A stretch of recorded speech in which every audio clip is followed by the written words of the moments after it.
Hi, welcome. This is day 3 of our tarot combos where we're pulling 2 cards to see what energies are here and complementing and pushing and pulling against each other. If I can stop flipping them everywhere. Okay, ready? Let's go.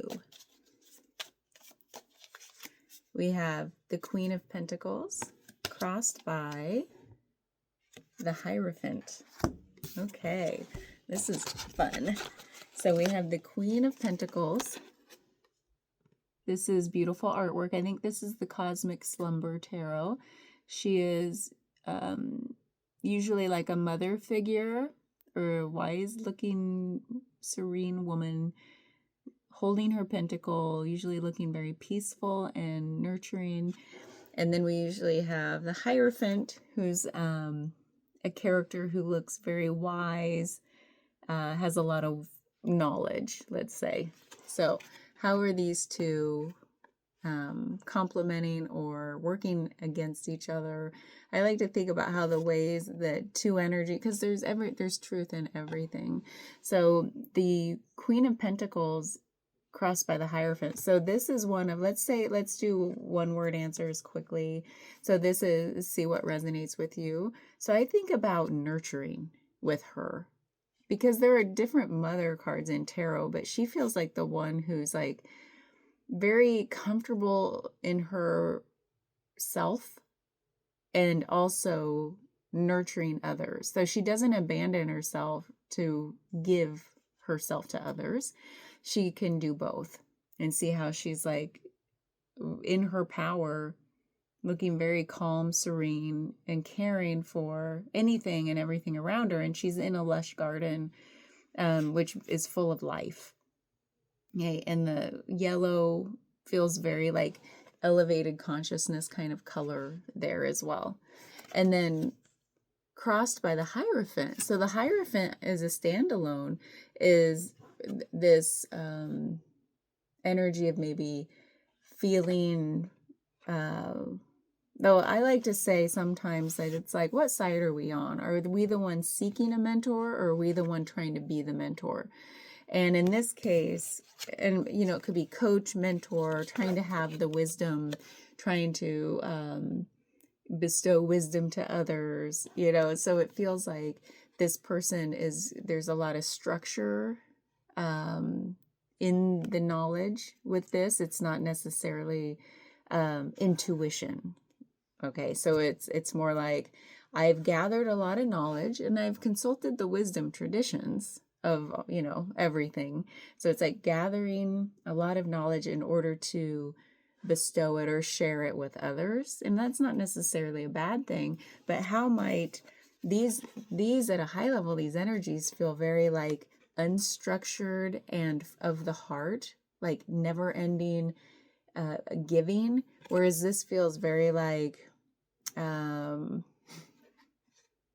it feels giving of knowledge. Like what is it that keeps us like feeling a little bit held back or trying to stay God, what are the words? They're not coming to me, the words that are in my head, the way this feels. You know that feeling where there's a lack of confidence and yet you're trying to espouse wisdom to others, and it just sounds like you're talking out your ass.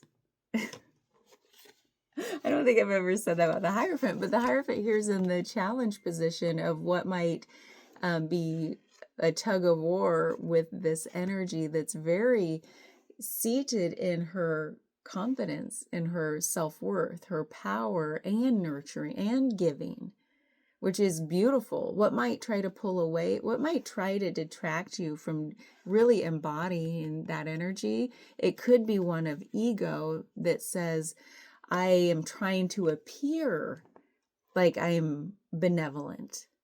So it almost feels like appearances or too much rigidity and structure getting in the way of really being your full, vulnerable, nurturing, giving, loving self.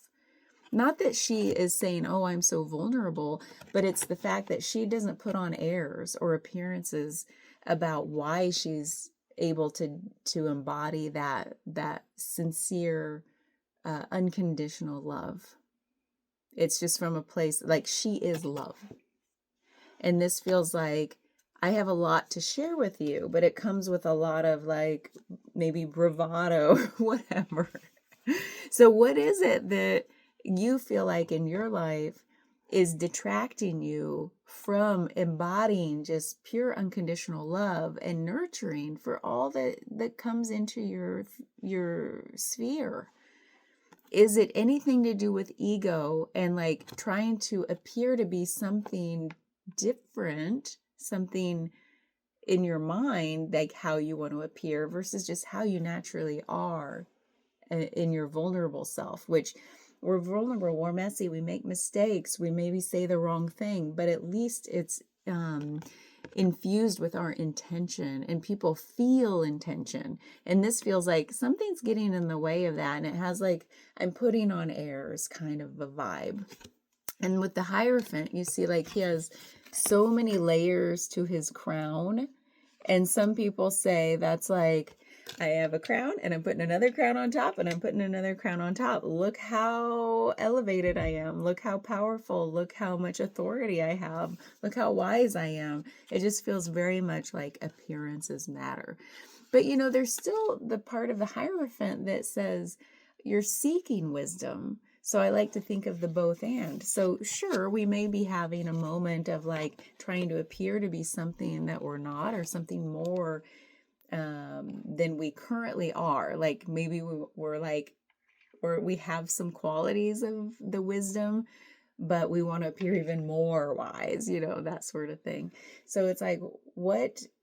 But you are part of that already. You do have wisdom, and it can come through when we just stop with the show. Stop with the ego that says, okay, maybe like, why does the ego get involved? That's what I like to understand. I think usually the ego kind of tries to take the front seat and says, look, like, here's a song and dance, you know, when we don't have the self-confidence. Why don't we have the self-confidence? Usually maybe it has something to do with like, we have a temporary setback in our self-worth department. Why might that happen? Probably something happened to us a long time ago that led to that. So why don't we work on that? Because this is who we really are. We're just unconditional love, ready to share it. And wisdom comes through with this too, because she's obviously wise. She's a queen. She has power, but she's not the overt show of power. Whereas this is kind of more in line with the kings in tarot, which is like there's a showiness to the power. There's an overtness to the power. So where does your need for show and overtness, is that the right word I want to use? But you know what I mean, like forcefulness, extroversion versus introversion, you know, however you want to think about it.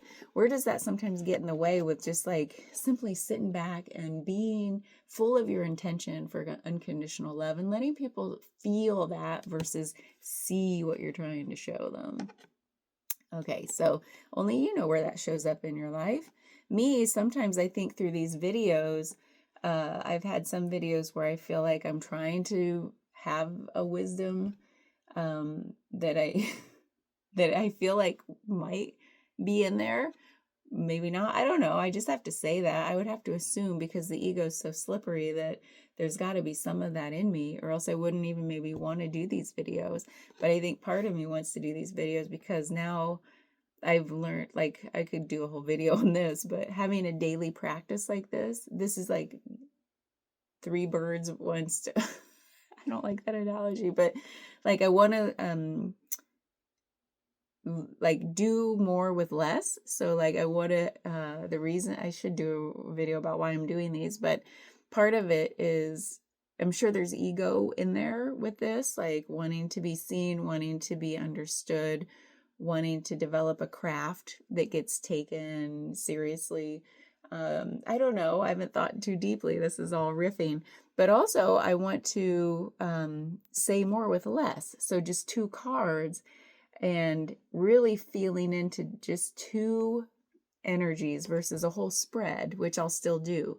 But these are more like, and I put it into the computer calculator and said, how many combinations can I get with 78 cards, pulling 2 at a time? 3,003. We could do this for like 10 years.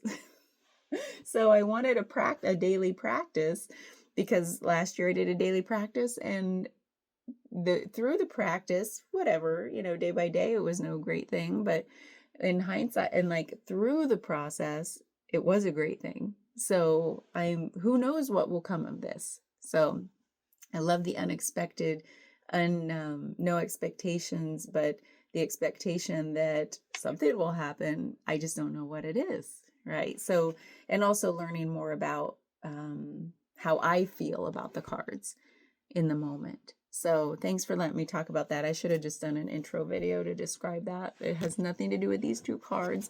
So, but what's it feel like for you? That was just my way of saying, like, I'm sure ego for me is even in these videos, and the Hierophant shows up as like wanting to have the knowledge that comes along with doing this. And it might feel a little showy because it's on a video. Whereas this nurturing something. So nurturing this practice does not have to take the form of a video, does it? No. In fact, I watch videos and I do readings on my own, and so it does take many forms. But that's just one fun example of like how how it might be showing up for me as like Hierophant, la la la, look at me, I'm so wise. But really, this is who we are. This is who I feel I am on the inside. No showiness about it.